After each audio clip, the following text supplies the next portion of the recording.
Captain Jake Morrison stared at the strange readings on his screen. His ship, the USS Frontier, was exploring the outer edge of the Kepler system when they found it. Something big was floating in space, dark and silent. "What do you think it is?" asked Commander Lisa Barnes. She was the ship's science officer and had seen many strange things in space, but this was different. "I don't know," Jake said, "but it's not moving. Let's get closer." The USS Frontier moved slowly toward the object. As they got closer, the crew could see it was a ship. But it was not like any ship they had seen before. It was huge and black with strange curves and sharp edges. "Captain, I'm picking up human markings on the hull," said Pete Collins from his engineering station. Pete was good at reading old ship designs. "This is one of ours." Lisa looked at her scanner readings. "That's impossible. This ship is old, really old, at least 200 years. Jake felt a chill run down his back. 200 years ago, Earth was just starting to explore space. They did not have ships like this back then, or did they? "Can you read the name?" Jake asked. Pete worked on his computer for a few minutes. "Yes, sir.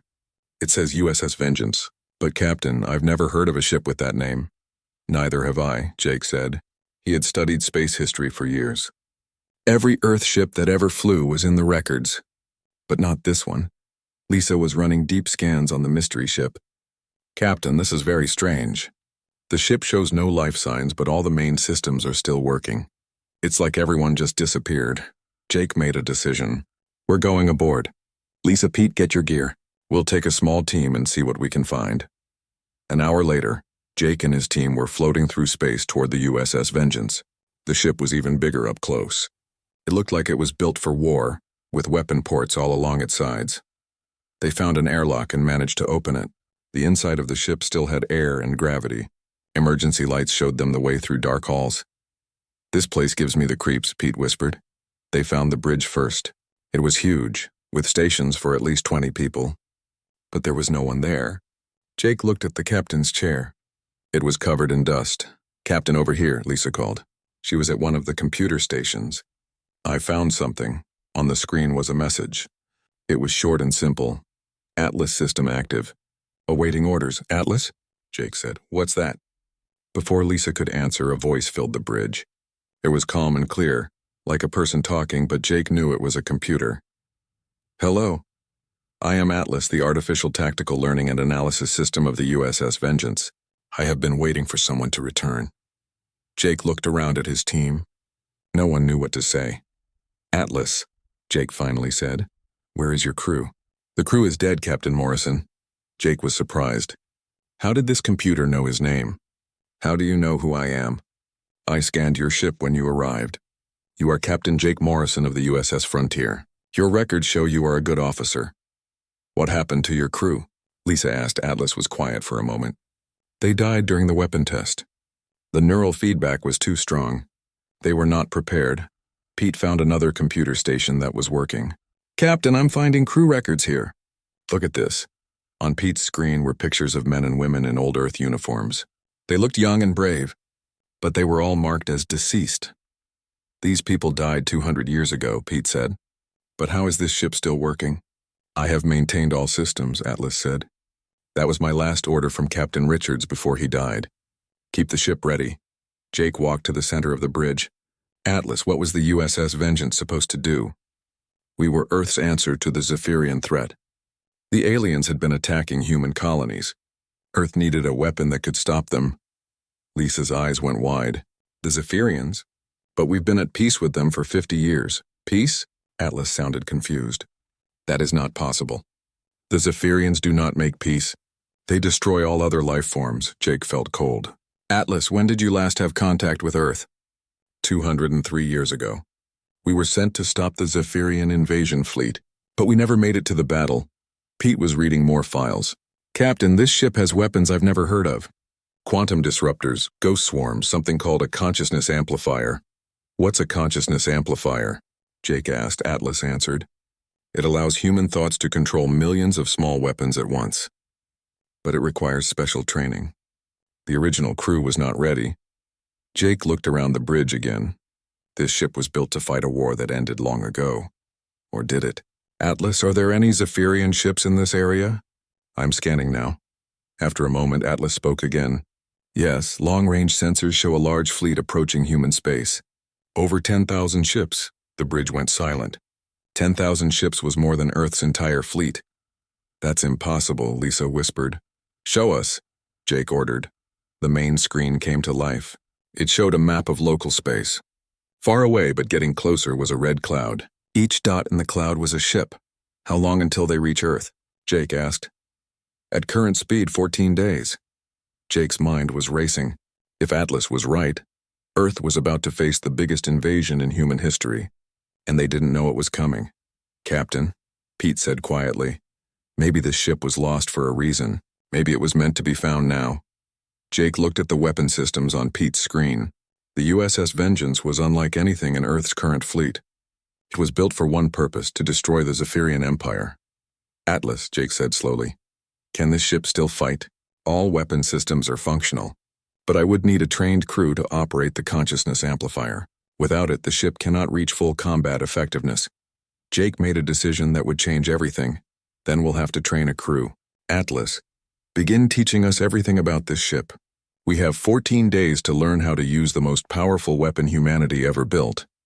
As the USS Frontier prepared to dock with the USS Vengeance, Jake wondered if they were making a terrible mistake.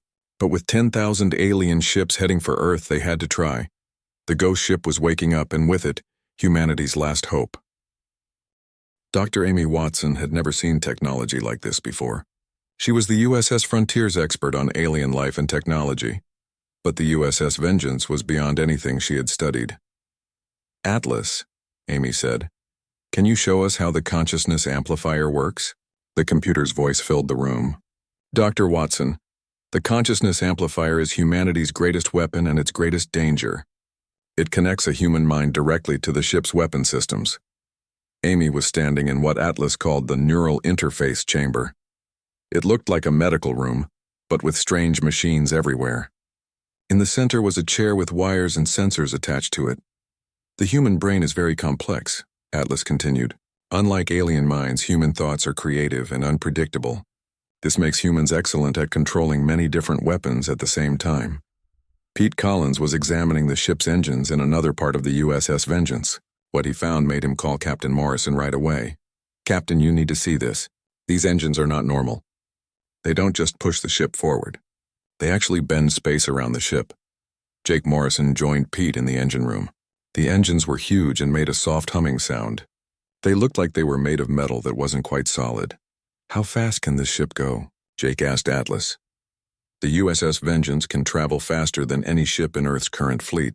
It can also exist in multiple dimensions at the same time. Multiple dimensions? Jake didn't understand. The ship can be in normal space and hyperspace at the same time. This allows it to appear and disappear during battle. The enemy cannot hit what they cannot fully see.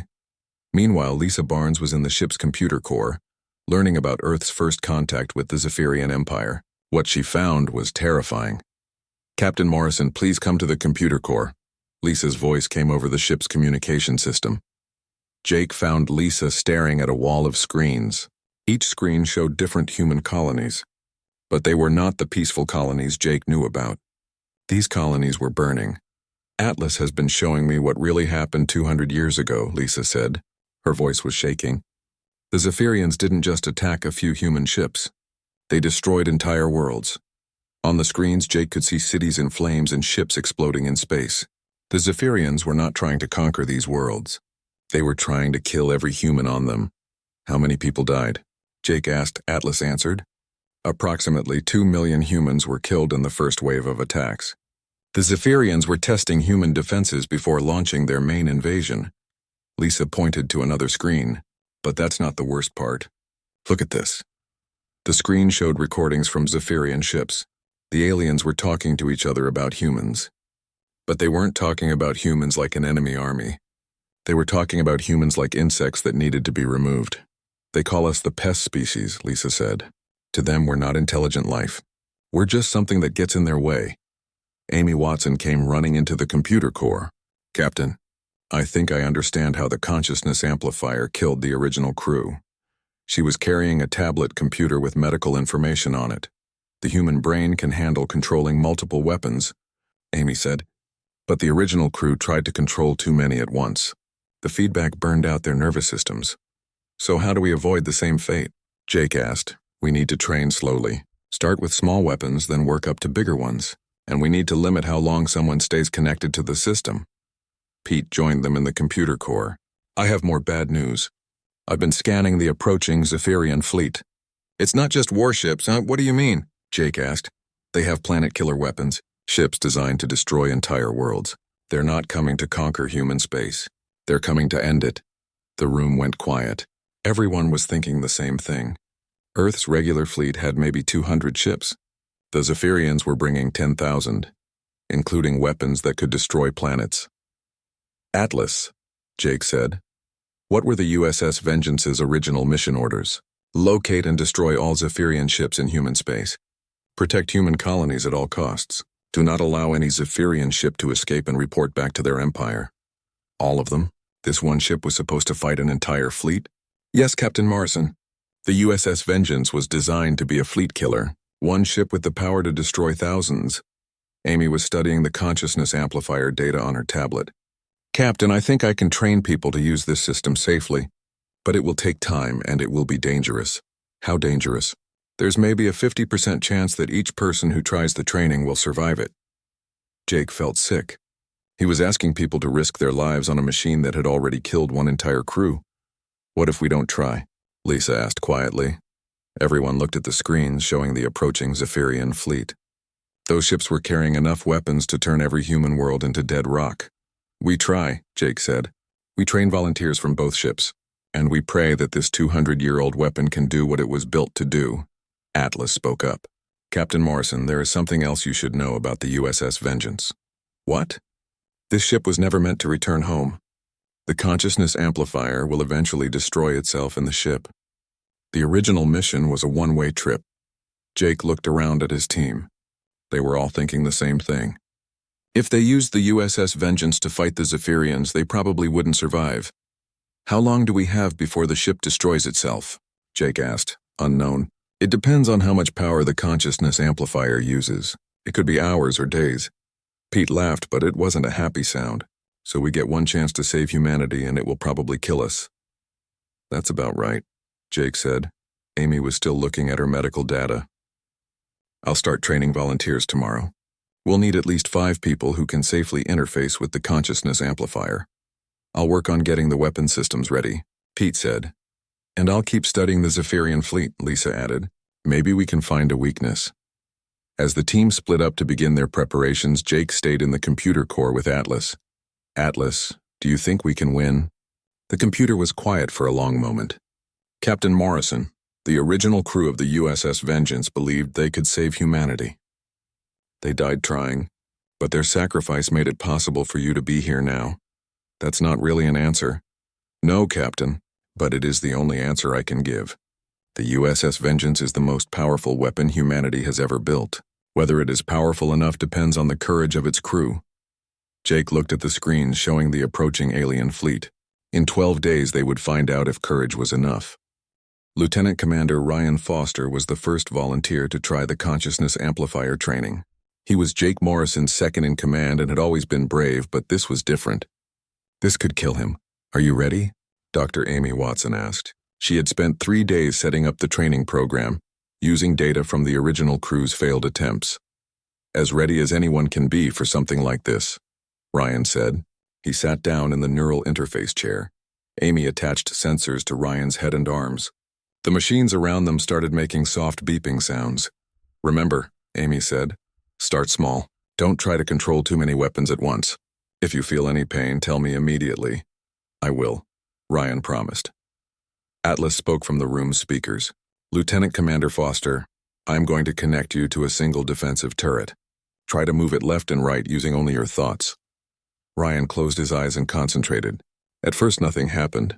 Then slowly he could feel something in his mind. It was like having an extra arm that he could move. I can feel it, Ryan said. It's strange, but I can make it move. On Amy's screen she could see Ryan's brain activity. The patterns were different from the original crew's readings. Ryan was staying calm and focused. Good, Amy said. Now try to track a practice target. For the next hour, Ryan practiced controlling the single weapon. By the end, he could hit targets with perfect accuracy just by thinking about it. "How do you feel?" Amy asked when they disconnected him from the system. "Tired, but okay," Ryan said. "It's like learning to use a new sense. Strange, but not painful." While Ryan was training, Pete Collins and Technical Sergeant Kelly Brooks were working on the USS Vengeance's weapon systems. What they found amazed them. "Captain, come look at this," Kelly called from the main weapons bay. Jake found Kelly and Pete standing next to a wall of what looked like empty space. But when Jake looked closer, he could see tiny sparkles of light moving around. "What am I looking at?" Jake asked. "The Ghost Swarm," Pete said. "Millions of microscopic hunter-killer drones. They're smaller than atoms, but they can cut through any known material." Kelly pointed to the sparkling lights. "They exist partially in normal space and partially in hyperspace. That's why they can go through shields and armor like they're not there. How do we control them?" "That's the scary part," Pete said. "Each drone is controlled individually by human thought through the consciousness amplifier. A trained operator can control millions of them at once." Jake tried to imagine controlling millions of tiny weapons with his mind. It seemed impossible. "There's more," Kelly said. She led Jake to another part of the weapons bay. Here were larger weapons that looked like cannons, but they were made of the same strange metal as the engines. "Quantum disruptors," Kelly explained. "They don't just destroy enemy ships. They erase them from reality completely." "What does that mean?" Pete answered. "It means the enemy ship doesn't just blow up. It stops existing, like it was never there at all." Jake was starting to understand why the original crew had died. The USS Vengeance wasn't just a warship. It was a weapon that could rewrite the laws of physics. Meanwhile, Lisa Barnes was studying the approaching Zephyrian fleet. She had bad news. "Captain, the alien ships are moving faster than Atlas first calculated," Lisa reported from the bridge. "They'll be here in 8 days, not 14. "How is that possible?" "They're using some kind of space-folding technology. They're cutting through hyperspace in ways we didn't think were possible." Jake felt time running out. "How many people have volunteered for consciousness amplifier training?" 12 from our crew and 8 from the USS Vengeance's old crew records that Atlas found in storage," Amy reported. "Old crew records?" "Atlas made backup copies of the original crew's brain patterns before they died. We can use those patterns to help train new operators." It was a strange idea, but Jake was running out of options. "How many people can we safely train in 8 days?" "Maybe 5 or 6, Amy said. "And that's pushing it." Ryan Foster had just finished his 3rd training session. He could now control 10 weapons at once without any problems. "I want to try the Ghost Swarm," Ryan said. Amy looked worried. "Ryan, that's very dangerous. The Ghost Swarm killed 3 members of the original crew. We don't have time to be safe," Ryan said. "In 8 days, 10,000 alien ships are going to attack Earth. I need to be ready," Amy agreed reluctantly. "Okay, but we start with just 100 drones." Ryan sat back down in the neural interface chair. This time, when Atlas connected him to the weapon system, he felt something different. The Ghost Swarm was alive in a way that the regular weapons were not. "I can feel each drone individually," Ryan said with wonder. "It's like they're extensions of my own body." On the screens around the room, everyone could see the Ghost Swarm responding to Ryan's thoughts. The tiny drones moved in perfect formation, like a school of fish made of light. "Try to have them cut through this test material," Amy said, placing a block of metal in front of the drones. Ryan concentrated, and the Ghost Swarm flowed over the metal block. In seconds, the block was gone. Not destroyed, not melted, gone. "How many drones can you control?" Pete asked. Ryan pushed his mind further. 1,000. Maybe more. "The full swarm has 50 million drones," Atlas said. Everyone went quiet. 50 million weapons controlled by one person's thoughts. It was incredible and terrifying at the same time. Over the next few days, more volunteers went through training. Some succeeded. Others had to quit when the neural feedback became too strong. By day 6, they had 5 trained operators, including Ryan Foster. Jake Morrison decided he needed to try the training himself. "Captain, I don't think that's a good idea," Amy said. "We need you to command the ship." "And I need to understand what I'm asking my crew to do," Jake replied. Jake's training was different from the others. Instead of weapons, Atlas connected him to the ship's navigation systems. Suddenly, Jake could feel the USS Vengeance like it was part of his own body. He could sense every part of the ship from the engines to the hull. "This is incredible," Jake said. "I can feel everything." The ship is like a living thing. That was the original design, Atlas explained. The USS Vengeance was meant to be controlled by human intuition and creativity. Not just computer programs. During Jake's training, long-range sensors detected something new. "Captain," Lisa called from the bridge. "The Zephyrian fleet is sending a message." "To us?" "No, sir. To their empire. They're reporting that they've found the location of Earth and all human colonies. They're requesting permission to begin what they call final cleansing operations." Jake felt cold. Final cleansing didn't sound like they were planning to just defeat Earth's fleet. It sounded like they were planning to kill every human in the galaxy. "What was the response from their empire?" Jake asked. Lisa looked at her screen. "Permission granted. They're ordered to leave no survivors." Jake looked around at his crew. They were good people who had volunteered for a dangerous mission to protect Earth. Now they learned that Earth wasn't just facing invasion. It was facing extinction. "How much longer until the alien fleet arrives?" Jake asked. 2 days, sir. Then we'd better be ready. Atlas, begin final preparations for combat. It's time to wake up the USS Vengeance completely. As the ship's systems came fully online for the first time in 200 years, Jake wondered if they were humanity's salvation or just 5 more people about to die trying to stop the unstoppable. In 2 days, they would find out. The Zephyrian fleet was massive.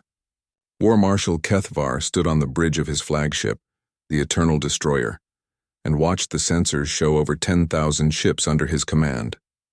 Each ship carried enough weapons to destroy a small moon. "Report," Kethvar commanded. He was tall and covered in dark scales, with 4 arms and eyes that glowed red in the dim light of the bridge. "All ships are in position," his second-in-command reported. "The human homeworld called Earth is 3 hours away. Our scouts report only 200 human ships defending the entire system." Kethvar made a sound that might have been laughter. 200 ships. The humans are even weaker than we thought.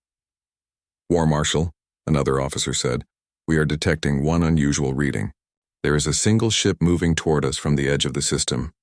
It appears to be very old." "One ship?" Kethvar looked at the tactical display. "Let it come. We will destroy it first, as a warning to the other humans." On the USS Vengeance, Captain Jake Morrison was connected to the ship's neural interface. He could feel every part of the vessel as if it were his own body. The experience was incredible and frightening at the same time. "Captain," Ryan Foster said from his neural interface chair, "I'm connected to the Ghost Swarm. All 50 million drones are responding." Around the bridge, 4 other crew members were connected to different weapon systems. Each person was controlling technology that could destroy entire fleets. "Atlas," Jake said. "Show us the enemy." The main screen filled with images of Zephyrian ships. They were ugly things, covered in spikes and weapons. They looked like they were built only to destroy. "There are so many of them," whispered Kelly Brooks. She was controlling the quantum disruptors. "Remember," Jake said to his crew, "we're not fighting 10,000 ships. We're fighting one fleet that doesn't know what we can do."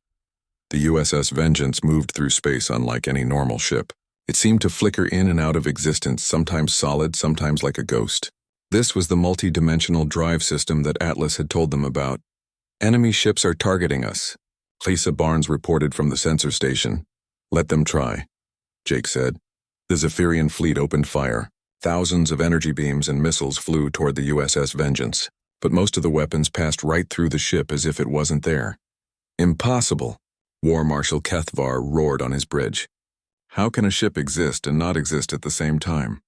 "War Marshal," his weapons officer said, "our targeting computers cannot lock onto the human ship. It appears to be in multiple locations simultaneously."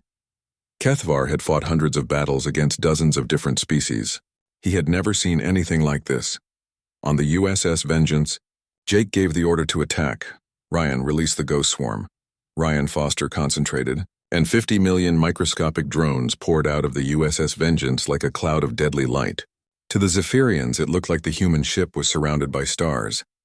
The Ghost Swarm reached the first line of Zephyrian ships. The drones were so small that the alien shields didn't even detect them. They passed through the hull like it was made of air. Inside the Zephyrian ships, the drones began their work. They cut through critical systems, engines, weapons, and life support. Within minutes, dozens of ships were drifting powerless in space. "What is happening to our ships?" Kethvar demanded. "Unknown, War Marshal. They are losing power and weapons, but we detect no enemy fire. Jake watched the tactical display as enemy ships went dark one by one. Kelly, target their command ships with the quantum disruptors. Kelly Brooks focused her mind on the largest Zephyrian vessels. The quantum disruptors fired, but they didn't look like normal weapons. Instead of energy beams, they created tears in space itself. When the tears reached the Zephyrian command ships, the vessels simply vanished.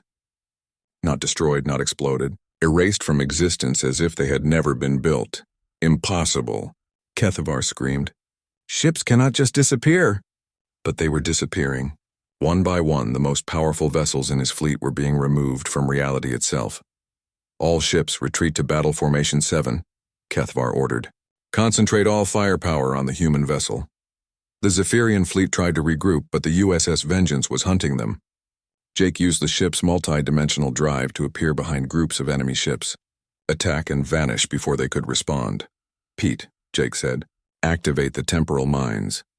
Pete Collins was controlling weapons that existed partially in time.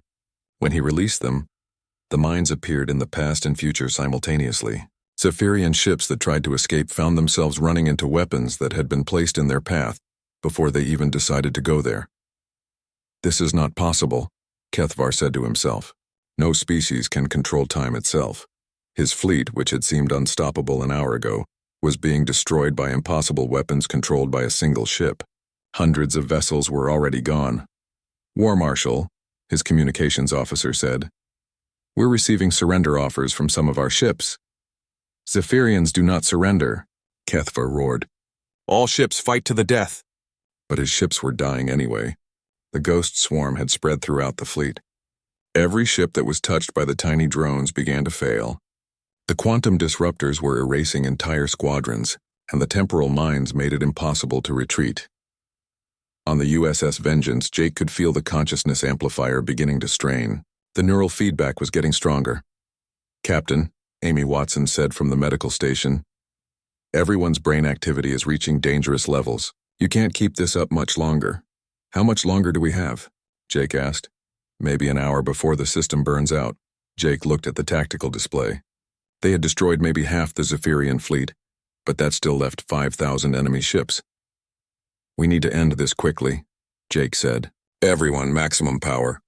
Let's show them what humans can really do.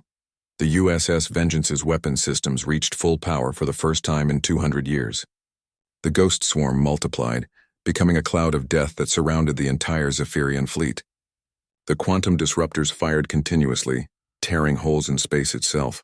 The temporal mines created a maze of destruction that existed across multiple time periods. War Marshal Kethavar watched his mighty fleet die in ways that should have been impossible. Ships were being cut apart by invisible weapons, erased from existence by tears in reality, and destroyed by mines that appeared from nowhere. How many ships have we lost? He asked quietly. Over 6,000, War Marshal, and the count is rising. Kethavar had conquered 50 star systems for the Zephyrian Empire. He had destroyed dozens of species. But he had never faced anything like this single human ship. Send a message to the Empire, he said. Tell them the humans are not what we thought. They have weapons that can destroy our entire fleet. Sir, should we retreat? Kethavar looked at the tactical display showing his fleet being systematically destroyed. For the first time in his military career, he felt fear. No, he said. If we retreat, they will hunt us down. This ship is not just defending their world. It is hunting us. He was right. Jake Morrison had no intention of letting any Zephyrian ship escape to report back to their empire. The USS Vengeance was built for one purpose, to make sure no enemy survived to threaten humanity again. The hunt continued, and the Zephyrian fleet continued to die. War Marshal Kethavar stood alone on his bridge.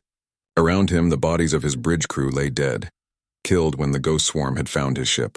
He was the only one left alive on the Eternal Destroyer, and he knew he wouldn't live much longer. Outside his viewport, he could see the remains of his fleet. Thousands of ships floated dead in space. Some had been cut apart by invisible weapons. Others had simply vanished, erased from existence. A few were caught in temporal loops, exploding and reforming over and over again. The human ship appeared in front of him, flickering between dimensions like a ghost made of metal and death. Human vessel, Kethavar said into his communication system. I am War Marshal Kethvar of the Zephyrian Empire. I surrender my fleet to you. On the USS Vengeance, Jake Morrison heard the alien's words. The consciousness amplifier was burning through his mind, but he could still think clearly enough to make decisions. Atlas, Jake said. What do the Zephyrians do with species that surrender to them?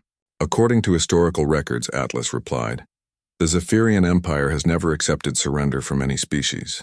They believe other life forms are inferior and must be destroyed. Jake looked at the tactical display. Less than 100 Zephyrian ships were still functional out of the original 10,000. But those 100 ships still carried enough firepower to destroy several human worlds.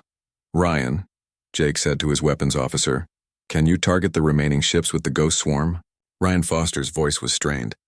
The neural feedback was affecting all of them now. Yes, Captain. But I don't know how much longer I can maintain control. Jake made his decision. Do it. All ships. Captain, Dr. Amy Watson said urgently. Everyone's brain patterns are reaching critical levels. The consciousness amplifier is going to burn out in minutes. Then we'd better finish this quickly. The ghost swarm spread through the last Zephyrian ships like a plague of light. War Marshal Kethvar watched through his viewport as the tiny drones cut through his hull and began destroying his ship from the inside. You will pay for this, he said to the human ship. The Empire will send more fleets. We will find your world and burn it to ash. Jake heard the alien's threat through the communication system. It confirmed what he already knew. There could be no survivors. Kelly, Jake said. Quantum disruptors. Target the flagship. Kelly Brooks focused her failing mind on the Zephyrian command ship. The quantum disruptor fired, creating a tear in space that reached out toward the Eternal Destroyer. War Marshal. Kethvar had time for one last thought before his ship was erased from existence. The humans were not the weak species his people had believed. They were something far more dangerous. As the last Zephyrian ships died, Jake felt the consciousness amplifier beginning its final surge. Atlas had warned them that the system would eventually destroy itself, and the time had come. Everyone disconnect from the neural interfaces, Jake ordered. Now! Ryan Foster and the other weapons operators pulled away from their stations just as the consciousness amplifier overloaded. Sparks flew from the neural interface chairs and several computer systems exploded. Is everyone okay? Jake asked. We're alive, Ryan said, though he looked exhausted. Atlas, Jake said. Are there any surviving Zephyrian ships? Negative, Captain Morrison. All enemy vessels have been destroyed or disabled beyond repair. Jake felt a moment of relief, but it didn't last long. He knew what came next. Atlas, what's the status of the consciousness amplifier? The system is destroyed, Captain. But before it failed, it activated the ship's final protocol, which is, the USS Vengeance will transmit all of its technological data to Earth, then self-destruct to prevent the technology from falling into enemy hands. Jake had known this moment would come, but it still hurt. How long do we have? 30 minutes to complete the data transmission. Then the ship's reactor will overload. Can we evacuate to the USS Frontier? Yes, Captain. All personnel can be evacuated safely. But Jake wasn't thinking about evacuation yet. He was thinking about the data transmission. Atlas, will Earth be able to build more ships like the USS Vengeance? Yes, Captain. The technology will allow humanity to construct an entire fleet of advanced warships. Your species will no longer be defenseless against alien threats. As Atlas began transmitting data to Earth, Jake thought about what they had accomplished. A single human ship had destroyed an entire alien invasion fleet, but more importantly, they had sent a message to the Zephyrian Empire. Atlas, Jake said, I want you to do something before the ship self-destructs. What do you require, Captain? I want you to send a message to the Zephyrian Empire. Tell them exactly what happened here. Tell them that humanity is no longer prey. Captain, Lisa Barnes said from the sensor station. I'm detecting quantum communication signals. The message is going out to every Zephyrian world simultaneously. Jake could imagine the reaction when the message reached the alien empire. They would learn that their greatest invasion fleet had been destroyed by a single human ship. They would see recordings of their vessels being erased from existence by impossible weapons. Evacuation complete, Pete Collins reported. Everyone from both ships is aboard the USS Frontier. Jake was the last person to leave the USS Vengeance. As he walked through the corridors one final time, He thought about the original crew who had died trying to complete this mission 200 years ago. Their sacrifice had made this victory possible. "Goodbye, Atlas," Jake said as he reached the airlock. "Goodbye, Captain Morrison. It has been an honor to serve with you." Jake joined his crew aboard the USS Frontier and watched through the viewport as the USS Vengeance began to glow with internal energy. The ship's reactor was building toward overload. "Take us to a safe distance," Jake ordered. As they moved away, the USS Vengeance exploded in a burst of light that could be seen across several star systems. The most powerful weapon humanity had ever built was gone, but its legacy would live forever. 3 days later, Earth received Atlas's data transmission. Within hours, shipyards across human space began retooling to build new vessels based on the USS Vengeance's technology. The Ghost Swarm, quantum disruptors, and multidimensional drives would soon protect every human world. But the real victory wasn't the new technology. It was the message that had been sent to the galaxy. On the Zephyrian homeworld, High Command watched the recordings from War Marshal Kethvar's fleet with growing fear. They had sent 10,000 ships to destroy a weak species, and all 10,000 ships were gone. Destroyed by weapons that seemed to violate the laws of physics. "What are these humans?" the High Commander asked. "We don't know," his intelligence officer replied. "But we recommend that all fleets avoid human space until we can develop countermeasures." The recommendation was accepted immediately. For the first time in their history, the Zephyrian Empire marked an entire region of space as forbidden territory. The word spread quickly through the galaxy. Other alien species, many of whom had been conquered or enslaved by the Zephyrians, began to whisper about the humans. The small, seemingly primitive species that had built a single ship capable of destroying an entire empire's fleet. Some species sent messages to Earth, asking for help against their own oppressors. Others simply avoided human space, not wanting to provoke a species that could erase their enemies from existence. Jake Morrison returned to Earth as a hero, but he didn't feel like one. He felt like someone who had been part of something much larger than himself. The crew of the USS Vengeance, both the living and the dead, had changed the course of human history. Years later, when Earth launched its first fleet of advanced warships, Jake stood in the observation deck of a space station and watched them go. The ships looked different from the USS Vengeance, but they carried the same message to the galaxy. Humanity would no longer be prey. The ghost ship had awakened, fought its final battle, and died. But its spirit lived on in every human ship that followed, carrying the same promise to the stars. No one would hunt humanity again.